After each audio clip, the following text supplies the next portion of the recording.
Can you believe this?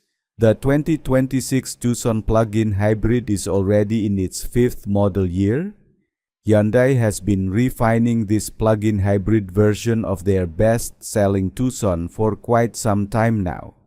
But the real question is, does it still make sense in 2026? Because the competition is getting serious. You've got the updated Mitsubishi Outlander plug-in hybrid, and then there's the elephant in the room, the Toyota RAV4 plug-in hybrid, now completely redesigned with a much stronger system on paper. So today, we're putting the Tucson plug-in hybrid to the test, and by the end of this review, we'll see how it stacks up against its biggest rivals. Welcome back to Muziada Studio. Let's get into it. Starting with performance, right now I'm in full electric mode. Let's put the foot down. And there it is. The engine kicks in. So yeah, pure EV acceleration is limited. But I managed a 0 to 60 time of about 7.3 seconds. Not exactly quick, especially compared to something like the RAV4 plug-in hybrid, which can do it in under 6 seconds. But honestly, in real-world driving, I've had zero complaints. And here's the good part. When you need extra power, the gasoline engine steps in seamlessly. So you're never really stuck with just the limited electric output, which is roughly around 70 horsepower in EV mode. Now, torque feels decent, but it's really just enough to keep up with traffic. Not much more. This Tucson uses a single electric motor, while competitors like the RAV4 use multiple motors for stronger performance and all-wheel drive capability. Now let's talk range. This car has a 13 kilowatt-hour battery, giving you around 32 to 33 miles of electric range. In my testing, it's been a bit tricky to measure pure EV range, because the engine tends to kick in when you demand more power. But realistically, I've been seeing somewhere close to the high 30-mile range in ideal conditions. Fuel economy? Around 36 miles per gallon in hybrid mode. That's solid, but again, competitors like the RAV4 can push closer to 40 miles per gallon and offer up to 50 miles of electric range. Now here's where the Tucson shines. Hybrid driving. The 6-speed automatic transmission feels natural. No annoying drone like you get in some CVT hybrids. All-wheel drive comes standard, and the 1.6-liter turbo engine delivers plenty of torque. It's smooth, quiet, and comfortable, unless you really push it hard. Let's move on to the design. Honestly, it hasn't changed much over the years, and we're probably due for a redesign soon. Still, it looks unique. Maybe not the best looking in its class, but definitely distinctive. Cargo space is excellent. Rear seat space is also great.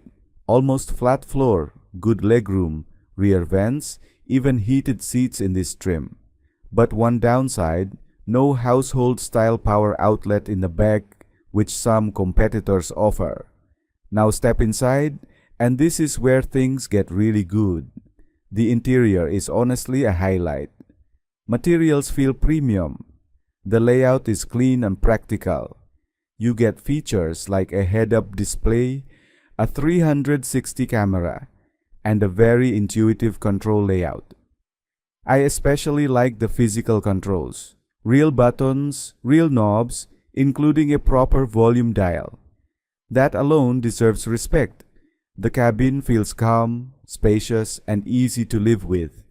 Everything is exactly where you expect it to be. And comfort? Top-notch. Seats are supportive, ventilation works great, and overall, ride quality is excellent. Now, not everything is perfect.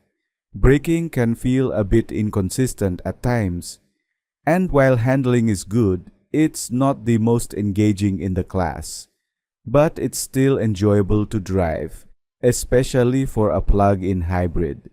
And one thing I really appreciate, it's incredibly quiet inside. Road noise is minimal. The transition between electric and hybrid mode is smooth. Sometimes you don't even notice when the engine turns on. Let's talk about value. This fully loaded version sits around $50,000, and honestly, that's where things get tricky. Because once you're in that price range, you're stepping into territory where competitors offer better performance, better range, and better efficiency. If you can get this closer to $40,000 or below, then it becomes a much more compelling option. But at full price, it's a tougher sell. Now here's the final verdict. The 2026 Tucson plug-in hybrid is still a very good vehicle. It's comfortable, well-built, easy to drive, and has one of the best interiors in its class. But it's no longer the leader. The competition has simply moved forward faster. So while this is still a solid choice, especially if you find a good deal, it's not the obvious winner anymore. Final score? Around 81 out of 100.